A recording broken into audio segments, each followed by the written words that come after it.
Salam alaikum azurfillaoun, bonjour. On aura beau dire, on aura beau se dire que plutôt de se focaliser sur les détails, il faut se concentrer sur l'essentiel. Mais, en l'occurrence, la pilule ne passe pas, trop grosse. La façon avec laquelle Sellel et la forte délégation qui l'a accompagnée a été reçue est trop humiliante pour être un effet du hasard, de la négligence ou de l'improvisation. Quelle ait été une visite de travail ou une visite officielle n'a pas d'importance. Mais faire recevoir le Premier ministre d'un pays accompagné d'une très forte délégation et porteur de très nombreux contrats qui ramènent comme on ramène une tarte à celui qui vous reçoit. Ou un gros bouquet de roses. Faire recevoir le Premier ministre d'un État qui représente donc tout un pays, qui est venu en plus faire des déclarations politiques très fortes, par un petit secrétaire d'État qui n'a même pas jugé utile de mettre une veste et un costume et qui a poussé la désinvolture jusqu'à aller recevoir le représentant de l'Algérie en tenue de chasse. Il fallait l'oser. Regardez.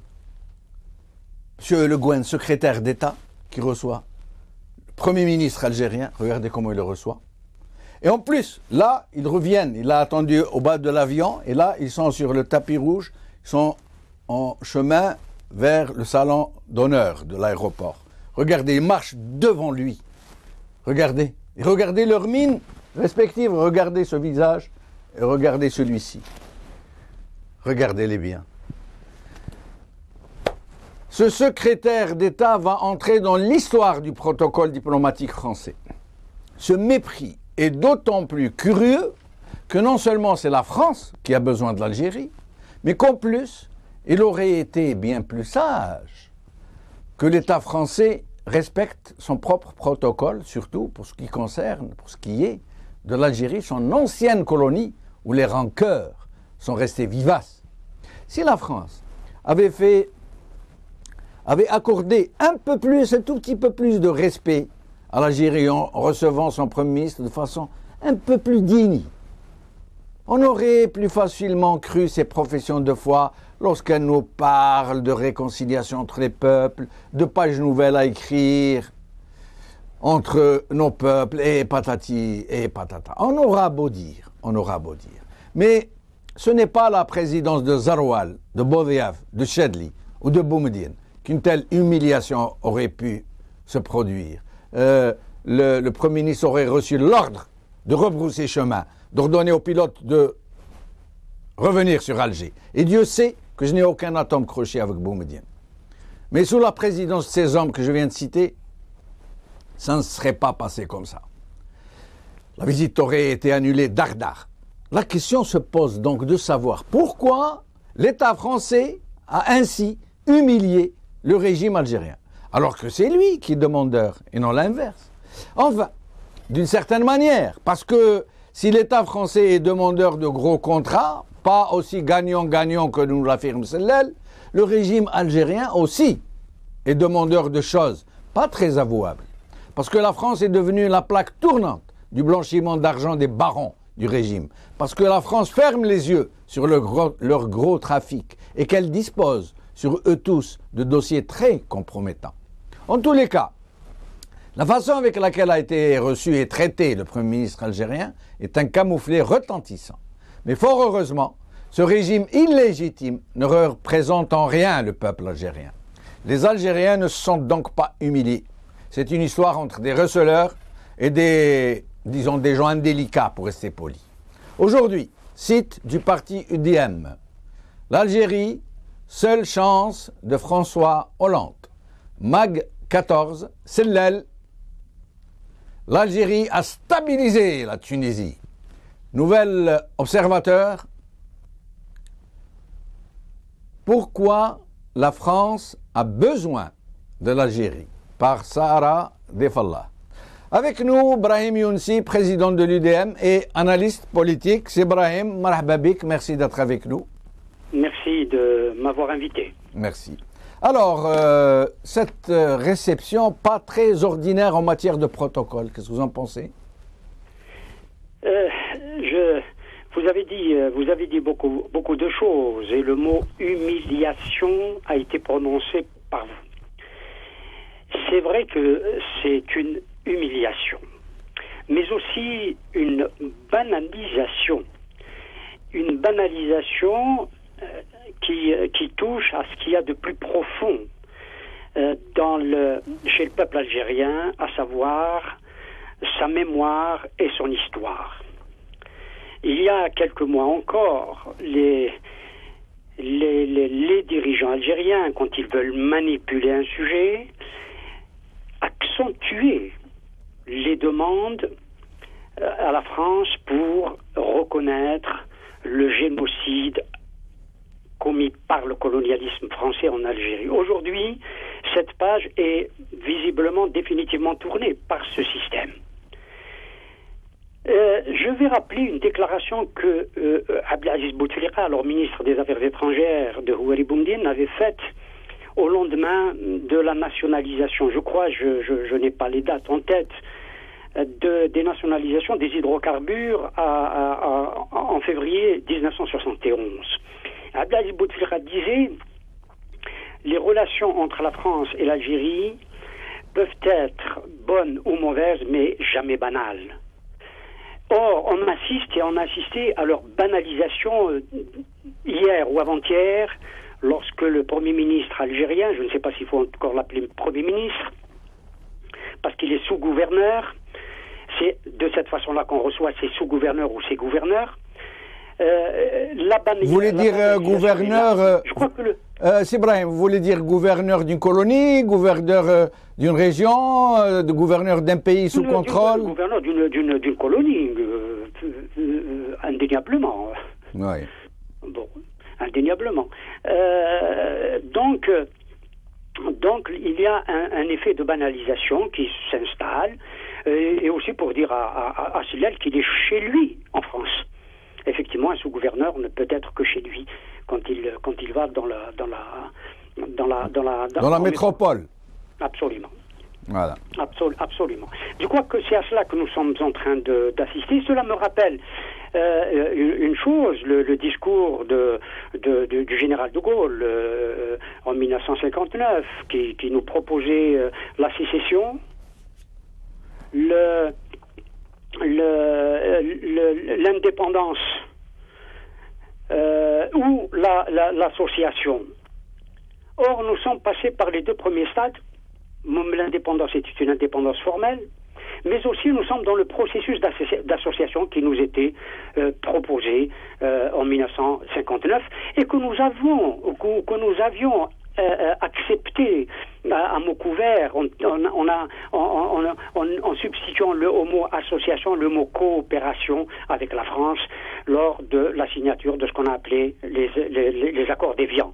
Nous sommes dans ce chapitre-là aujourd'hui, dans les rapports de l'Algérie avec la France.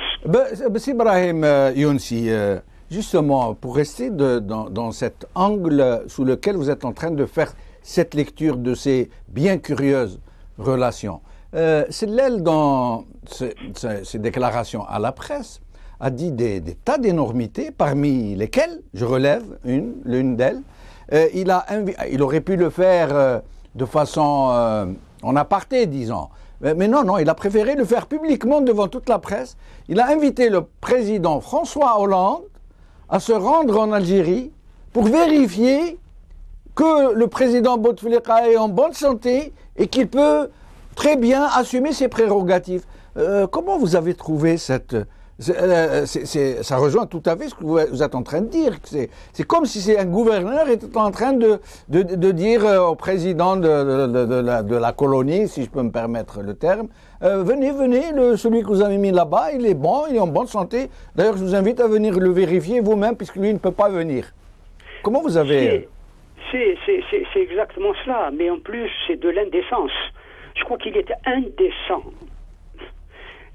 Cet homme-là est assez curieux. Je parle de Sellel. D'ailleurs, sa conférence de presse était un tissu d'improvisation qui ne correspondent pas du tout au niveau qui devait être le sien, c'est-à-dire celui d'un premier ministre d'un pays comme l'Algérie. Il baragouinait plus qu'il ne parlait. Oui. C'est affreux. C'est affreux de voir ça, et de voir ça en plus en France. Et en plus de cela, il ajoute cette indécence de dire j'ai demandé au président Hollande de venir rendre visite pour se rendre compte que le président algérien va bien. Bon, déjà que les médecins français ont fait un certificat médical pour dire que le chef de l'État, enfin que le candidat Bouteflika se portait très bien. Et un certificat de complaisance pour pouvoir se présenter aux élections. Donc il n'y a pas d'autre. C'est comme prendre le président français, le chef de l'État français, comme témoin auprès de la population algérienne pour dire que Abdelaziz Bouteflika va bien, alors que cet homme-là souffre d'un accident vasculaire cérébral et visiblement il est incapable d'assumer ses responsabilités, ses lourdes responsabilités, parce que les responsabilités d'un chef d'État sont très lourdes. Bon, quand même, il faut un peu de décence. Je crois que Sellel, à chaque fois qu'il se rend quelque part, humilie un peu plus les Algériens et l'Algérie. En tout cas, on en prend note, Brahim Younsi, on prend note de façon publique que M. Sellel a officiellement et publiquement, devant un parterre de journalistes, demandé à M. François Hollande de se rendre en Algérie pour vérifier l'état de santé du président algérien. Alors que l'article 88 de la Constitution donne toute latitude au Conseil constitutionnel de faire vérifier l'état de santé du président par une commission de médecins, de professeurs en médecine algériens. Mais Sellel préfère mettre l'article 88 de côté et demander officiellement à la France d'envoyer son président pour nous rassurer sur l'état de santé de notre président. Sinon, je voulais vous poser une autre question sur les déclarations de ce monsieur. Il a dit, nous avons stabilisé la Tunisie. Alors, cette affirmation absolument outrancière laisse supposer deux lectures possibles. Qu'est-ce qu'il voulait dire? Est-ce qu'il a stabilisé la Tunisie? Ça veut dire que il a envoyé les djihadistes faire du tapage là-bas et tuer des gens et créer un climat très malsain pour mettre Nahda dans la gêne et pousser donc et en plus et d'injecter beaucoup d'argent dans certains réseaux d'éradicateurs. C'est comme ça qu'on les appelle, les éradicateurs ou les baltagors. Est-ce qu'il voulait dire ça? Ça veut dire que nous avons mis l'argent et nous avons envoyé nos djihadistes pour mettre la pagaille en Tunisie et donc balayer Nahda et mettre ses adversaires au pouvoir? Ou est-ce qu'il voulait dire nous avons démocratisé la Tunisie? En disant nous avons stabilisé la Tunisie, qu'est-ce qu'il voulait dire? C'est assez... Je crois que nous parlions de l'humiliation. Il a été humilié, lui, tout récemment, et il veut humilier le peuple tunisien. Si l'Algérie avait stabilisé la Tunisie, effectivement, de quelle manière l'a-t-elle stabilisée? Quelle a été? Les Tunisiens peuvent s'en émouvoir, et plus que ça, protester, parce que c'est une ingérence dans les affaires intérieures de la Tunisie. Nous qui proclamons toujours notre attitude traditionnelle de ne pas nous ingérer dans les affaires intérieures, singulièrement de nos voisins. Or, c'est une ingérence grave dans les affaires intérieures de la Tunisie, à supposer qu'il y ait eu une stabilisation qui ne veut pas dire, pour moi, et j'ai la même lecture que vous, la démocratisation de la Tunisie. Si l'Algérie avait participé à démocratiser la Tunisie, qu'il stabilise l'Algérie en pratiquant de la même manière, c'est-à-dire en démocratisant les institutions algériennes. Et vous venez de dire très justement que si on devait constater la bonne santé ou la mauvaise santé du chef de l'État algérien, il n'y a qu'à constituer une commission de médecins algériens sous la base de l'article 88 de la Constitution pour dire qu'il est ou il n'est pas bon, en bonne santé. Voilà le drame de notre pays et de nos dirigeants, parce que cette question de l'accueil à Paris du Premier ministre et de la délégation algérienne révèle des comportements encore beaucoup plus contestables que cela. Parce que les Algériens eux-mêmes, quand ils reçoivent un sous-directeur du ministère des Affaires étrangères français ou un sous-directeur de tel ou tel ministère français, on voit le ministre l'accueillir. Oui, malheureusement. C'est vrai. C'est ça le problème. C'est ça le rapport. Les Algériens veulent être des égaux des Français et des autres États, ce qui est légitime. Mais faut-il encore qu'ils en aient la volonté et le comportement? Ils n'ont pas cette volonté, ils n'ont pas ce comportement. Ils se situent toujours en situation d'infériorité par rapport aux autres. Et tout cela, vous l'avez dit aussi, touche à leurs petites affaires, à leurs petites cartes de séjour, à leurs petits intérêts, enfin petits grands. Leur blanchiment d'argent. Pardon? Leur blanchiment d'argent. Oui, tout à fait. Ça rentre dans tout ce cadre-là. Pire qu'il puisse, la France est devenue effectivement pour ces gens-là une blanchisseuse. Les achats d'appartements luxueux, on en a découvert quelques-uns. Il y a quelques hommes politiques algériens qui sont concernés. Il y a des procès là-dessus, etc. Bon, c'est ça le problème des dirigeants algériens. Ils sont en situation d'infériorité par rapport aux dirigeants français parce qu'ils savent, le ministère du budget et de l'économie français, des finances, savent ce que possèdent les uns et les autres sur leur territoire. Brahim Younsi, vous venez de me faire penser à ce que vous venez de dire, que lorsqu'un sous-directeur français arrive, ils le feront recevoir par un ministre. J'ai essayé d'imaginer l'inverse. Ça veut dire que le Premier ministre français, M. Valls, arrive à Alger avec une quinzaine de ministres, une trentaine de patrons français, des généraux français, tout un paquet de responsables, de personnalités. Et pour le recevoir, on envoie un petit secrétaire d'État avec habillé en kshabia aller le recevoir à l'aéroport. C'est exactement ça. Hein. Cela aurait été considéré comme un affront plus qu'un couac protocolaire ou diplomatique. Ça aurait été un affront. Qui aurait été fait à la France, ça aurait été considéré comme cela. Vous parliez tout à l'heure de Houari Boumediene. Je ne peux pas ne pas citer cela, bien que j'ai été un opposant au régime de Boumediene depuis longtemps. Oui. Quand le président Giscard d'Estaing était venu en Algérie en avril 1975, il avait prononcé cette phrase: l'Algérie, la France historique salue l'Algérie indépendante. Houari Boumediene avait répondu très vite d'ailleurs à cette phrase-là, et il y a eu un froid avait été jeté. La visite d'État de Giscard d'Estaing s'était poursuivie dans de bonnes conditions, mais Houari Boumediene lui avait signifié sa désapprobation sur cette phrase. Cette formule malheureuse. À l'aéroport d'Alger. Et le froid est resté longtemps entre les deux pays.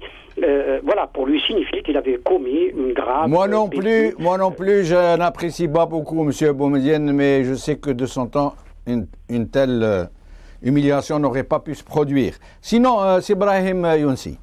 M. Sedlel a aussi dit qu'il est en train de stabiliser la Libye.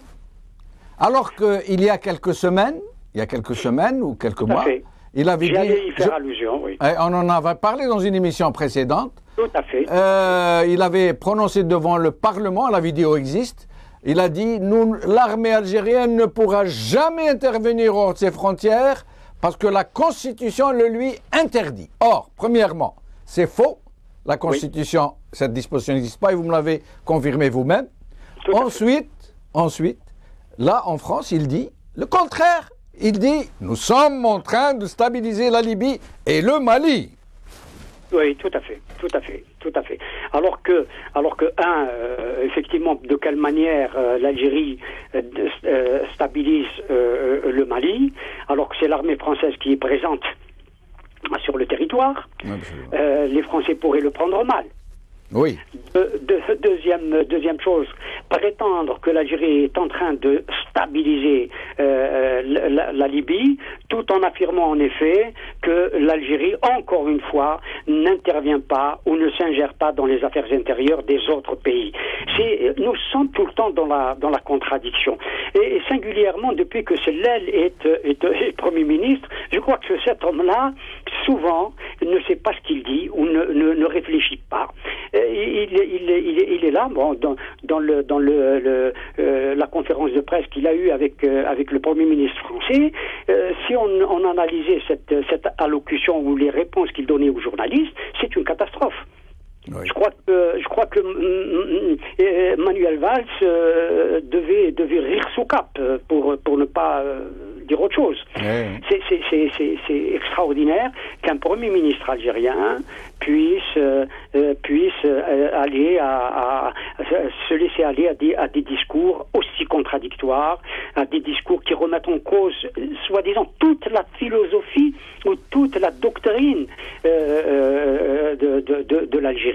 C'est assez surprenant. Et le malheur, c'est Brahim, moi, là, monsieur, j'arrive plus à le comprendre. C'est qu'il n'était pas obligé de dire tout ça. À la limite, oui. Il aurait dit, on a parté pour faire le fanfaron, oui, on vous donne du kérosène pour aller au Mali, oui, on vous livre de l'essence, on vous livre de la logistique, en Libye, on envoie des commandos.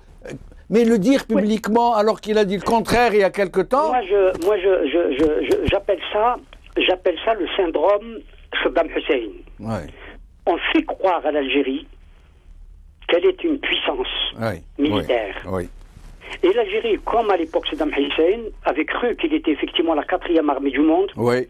Les Algériens sont en train de croire qu'ils sont véritablement une puissance dans la région, pour reprendre les termes de Abdel Sellel, dans la sous-région.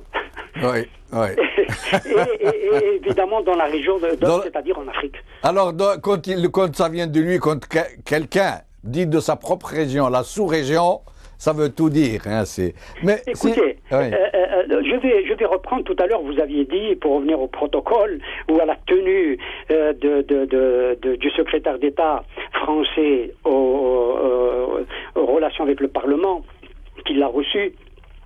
Tout dernièrement, l'ambassadeur de Grande-Bretagne en Algérie a dit la chose suivante. Bon, c'est pour faire allusion à sa tenue de chasse, pour dire que l'Algérie n'était pas la chasse gardée de la France. Et cela, même les Américains... Pardon, M. Brahim, vous voulez préciser, l'ambassadeur britannique à Alger a dit l'Algérie n'est pas la chasse gardée de la France? Tout à fait. C'est incroyable. Tout à fait. On est devenu une chasse gardée. c'est bien, voilà. C'est bien. Non, mais cela est courant, et je pense que ce type de vocabulaire, ce type de choses sont dites aussi assez hauts responsables algériens, y compris le président de la République, à savoir que je l'ai entendu personnellement 10 000 fois, à savoir que l'Algérie était le précaré de la France. Justement, voilà. C'est Brahim, excusez-moi de vous interrompre. Depuis au moins quelques années, le démontre, j'allais dire quotidiennement. Excusez-moi de vous interrompre, c'est Brahim. Justement, parce qu'il ne reste plus beaucoup de temps, j'aimerais profiter de votre présence. Dans votre article et dans celui du Nouvel Obs, vous nous dites que c'est la France, et vous dites carrément c'est François Hollande, qui a besoin de l'Algérie. Est-ce que vous pouvez nous expliquer? Il nous reste environ 4 minutes. Voilà, parce que la France a des problèmes colossaux du point de vue du déficit budgétaire. Et il faut absolument qu'elle couvre le déficit dans les 100 jours. Oui. C'est le délai qui lui a été donné tout récemment, hier ou avant-hier, il y a 3 jours, par la Commission européenne. Donc il leur faut absolument trouver de l'argent pour couvrir leur déficit budgétaire, qui sont colossaux. 2, il faut absolument qu'ils commencent à réduire la dette, qui est de plus de 2 milliards d'euros. 2 000 milliards, oui. 2 000 milliards d'euros. Oui. Donc c'est plus de 95% de leur produit intérieur brut. Oui. Ça, c'est la France. D'autre part, Hollande a besoin de l'Algérie à titre personnel, le Parti socialiste a besoin de l'Algérie à titre. Pour sauver le Hollande, il faut absolument qu'il y ait des affaires qui se font, il faut absolument que la croissance française reparte, il faut absolument que le chômage redescende. Et cela dépend de ces éléments-là pour que Hollande soit, oui ou non, candidat. Pour qu'un socialiste soit ou non au second tour de l'élection présidentielle en 2017, qui est pour demain. D'autant que les adversaires se mettent en rang et se mobilisent pour 2017, et l'on donne aujourd'hui la droite française et l'extrême droite française au second tour, et pas les socialistes. Cela, il leur est déjà arrivé en 1995. Et ça sera par la faute de Hollande. Voilà. Mais sinon, Ibrahim, en plus des contrats d'armement qui sont passé dans une totale opacité, personne n'a le droit de savoir. Quelle est la nature des contrats qui sont conclus entre la France et l'Algérie, dont celle-là nous dit qu'ils sont gagnants-gagnants, un peu comme l'usine Renault là. S'ils sont gagnants-gagnants, c'est ça, il faut effectivement voir les contrats. Jusqu'à maintenant, c'est les partenaires entre guillemets qui sont gagnants. Vous avez les grands groupes qui jusqu'à maintenant hésitaient à venir en Algérie. Je veux parler de Bouygues pour ce qui est bien entendu du bâtiment, etc. Haddad a de quoi avoir les jetons. Vous avez pour le tourisme, parce qu'ils vont développer le tourisme, c'est le groupe Accor qui va venir. Vous avez Alstom, etc. Vous avez de grands groupes qui aujourd'hui veulent prendre les milliards, les quelques dizaines de milliards de dollars qui rentrent encore dans les caisses de l'Algérie. Ils veulent se servir également. Voilà. Et jusqu'à maintenant, ils ont hésité parce que ils qualifiaient le marché algérien d'un marché difficile. Aujourd'hui, on leur donne toutes les possibilités de faire des affaires. C'est Brahim. Nous sommes arrivés à la fin, merci. Mais en tout cas, vous venez de nous expliquer qu'il y a encore du beefsteak sur la planche. Il y a encore du beefsteak à prendre. Voilà. À la prochaine, j'espère, Ibrahim. Merci de nous avoir éclairés. Cette émission est terminée. Salam alaikum. Qala khair. Bislama.